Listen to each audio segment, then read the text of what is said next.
Oi, galerinha! E aí, vamos iniciar mais uma semana de estudos em português?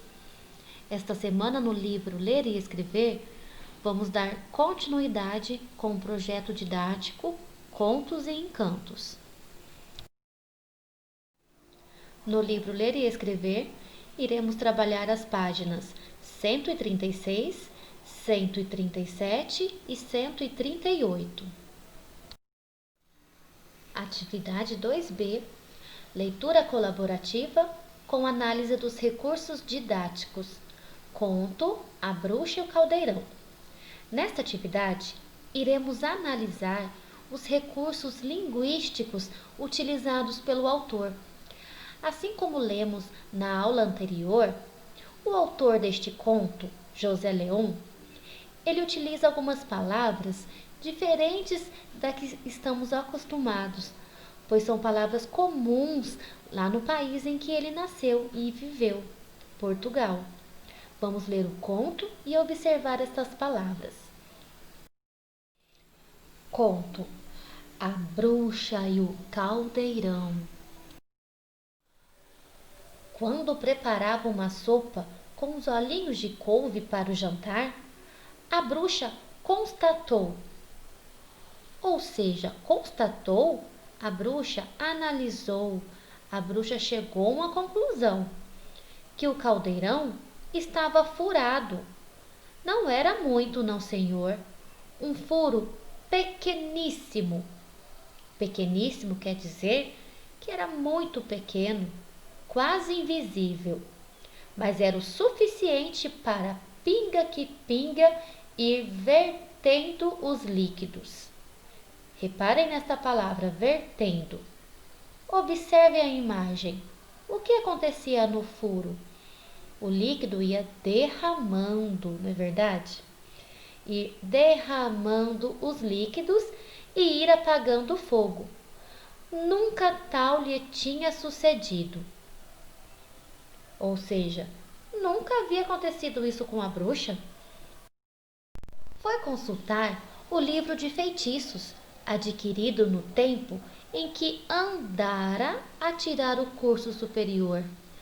Do tempo em que andara, ou seja, do tempo em que realizava o curso superior de bruxaria, por correspondência.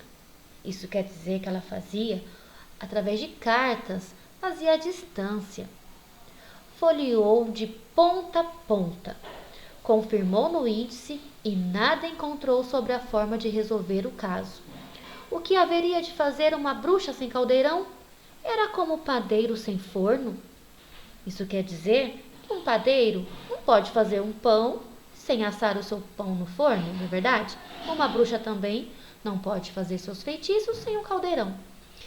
De que forma poderia ela agora preparar as horríveis poções? Para as coisas mais corriqueiras, ou seja, para as coisas mais comuns, tinha a reserva dos frascos. Mas se lhe apareciam daqueles casos em que era necessário preparar na hora uma mistela, ou seja, uma mistura, como da filha de um aldeão que engolira uma nuvem e foi preciso fazer um vomitório especial com trovisco, rosmaninho, 3 dentes de alho, uma semente de abóbora seca, uma asa de morcego e 5 aparas de unhas de gato. Se a moça vomitou a nuvem, pois não haveria de vomitar? Com a potência do remédio, além da nuvem, vomitou uma grande chuvada de granizo, ou seja, uma grande chuva que furou os telhados das casas em redor. Era muito aborrecido aquele furo no caldeirão, ou seja, era muito grande aquele furo no caldeirão. Nem a sopa do dia a dia podia cozinhar, mantinha-se a pão e água. Que remédio, enquanto não encontrasse uma forma de resolver o caso? Matutou dias seguidos no assunto, ou seja, pensou dias seguidos no assunto e começou a desconfiar se o mercador que lhe vendera o caldeirão na feira há muitos anos atrás a não teria enganado com material de segunda categoria.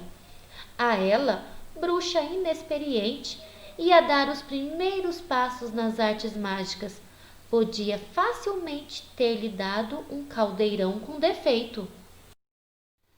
Decidiu então ir à próxima feira e levar o caldeirão ao mercador. Procurando na seção das vendas de apetrechos de cozinha, apetrechos, ou seja, objetos, coisas de cozinha, a bruxa verificou que o mercador já não era o mesmo, era neto do outro.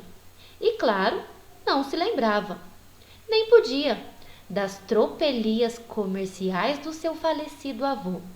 Das tropelias, ou seja, das trapaças comerciais do seu falecido avô. Ficou desapontada, perguntou-lhe, todavia, o que podia fazer com o caldeirão furado.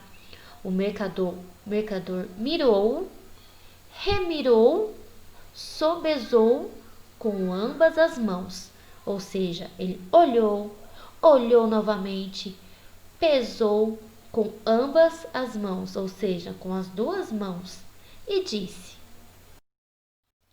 este está bom é para você pôr ao pé da porta, a fazer de vaso, ou seja, dar outra utilidade para o caldeirão. Com os pés de sardinheiras, ficava bem bonito. A bruxa irritou-se com a sugestão, e não fosse a gente toda ali na feira, a comprar e a vender, transformava-o em onagro, ou seja, o transformava em asno. Acabou por dizer: a solução parece boa, sim, senhor, mas diga-me cá, se ponho o caldeirão, ou seja, se coloco o caldeirão a fazer de vaso, onde cozinho eu depois? Neste novo que aqui tenho e com um preço muito em conta. Com um preço muito em conta, quer dizer que estava bastante barato. A bruxa olhou para o caldeirão que o mercador lhe apontava, que o mercador lhe mostrava, sobressaindo num monte de muitos outros, ou seja, se destacando entre os outros, de um brilhante avermelhado, mesmo a pedir que o levassem. A bruxa que tinha os seus brios de mulher, ou seja, a bruxa tinha os seus orgulhos de mulher, a sua vaidade, ficou encantada. O mercador aproveitou a ocasião para tecer os maiores elogios, ou seja, para dizer os maiores elogios ao artigo. Ao artigo? Qual era o objeto que estava sendo vendido? Não era o caldeirão? Então, quando o mercador fala sobre o artigo, ele queria dizer que era o caldeirão, gabando a natureza e a grossura do cobre. Gabando é engrandecendo, elogiando a qualidade do caldeirão. A dureza do cobre, os rendilhados da barriga, o feitio da asa em meia-lua, a capacidade e o peso, tão leve como um bom caldeirão podia ser, fácil de carregar para qualquer lado. Pois bem, levo-o. O mercador esfregou as mãos de contente. Mas aviso, acrescentou a bruxa, se lhe acontecer o mesmo que ao outro, pode ter a certeza de que o transformarei em sapo. O mercador riu-se do disparate, ou seja, riu do absurdo que a bruxa havia falado, enquanto embrulhava o artigo, ou seja, enquanto embrulhava o caldeirão. Os anos foram passando e a bruxa continuou no seu labor. Labor, a mesma coisa que trabalho, continuou no seu trabalho, até que um dia deu por um furo no novo e agora velho caldeirão. Rogou uma praga, ou seja, jogou uma praga tamanha que o neto do segundo mercador que o vendera, a essa hora, em vez de estar a comer o caldo na mesa com a família, ou seja, a comer a sopa ou o alimento na mesa com a família, estava num charco, estava num brejo, a apanhar moscas. A apanhar moscas porque ele se transformou em um sapo. Sobre o conto. Autor José Leon Machado, ilustrações Alexandre Bandeira Rodrigues. Alunos, assim como estudamos na aula anterior, José Leon Machado, o autor do texto A Bruxa e o Caldeirão, ele é de Portugal.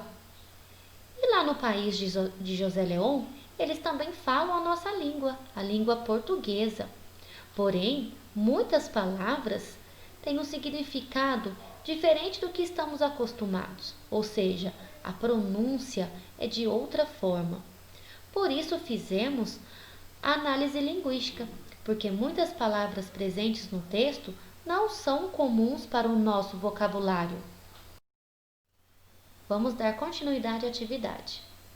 Agora nós iremos analisar alguns trechos escritos pelo autor e faremos uma análise linguística sobre o significado. Vamos analisar juntos alguns trechos. O que o autor quer dizer a escrever a fazer de vaso? Nós até comentamos nesse momento. O que você analisou? A fazer de vaso, dar outra função ao caldeirão. Para você que analisou, chegou a esta conclusão, muito bem. Vamos para outro trecho. Transformava-o em onagro. A professora disse: o que quer dizer onagro? Lembram-se? Asno. Transformava-o em um asno. Se põe o caldeirão a fazer de vaso. Se ponho? Que é essa palavra destacado? Ponho quer dizer se coloco. Que aqui tenho. Que aqui tenho. Que tenho comigo. Que o mercador lhe apontava. Que o mercador lhe mostrava, acusava. Vamos ver a resposta certa? Mostrava. Sobressaindo num monte de muitos outros. Sobressaindo, alunos. O que vocês acham que essa palavra quer dizer? Que se destaca entre os outros. Vamos para mais um trecho? Brios de mulher. Brios de mulher. Vaidades de mulher. Para tecer os maiores elogios ao artigo. A professora explicou bem este trecho. Recordam-se? Para tecer, para dizer os maiores elogios ao produto. No texto, até destacamos que o artigo era o caldeirão. O produto era o caldeirão.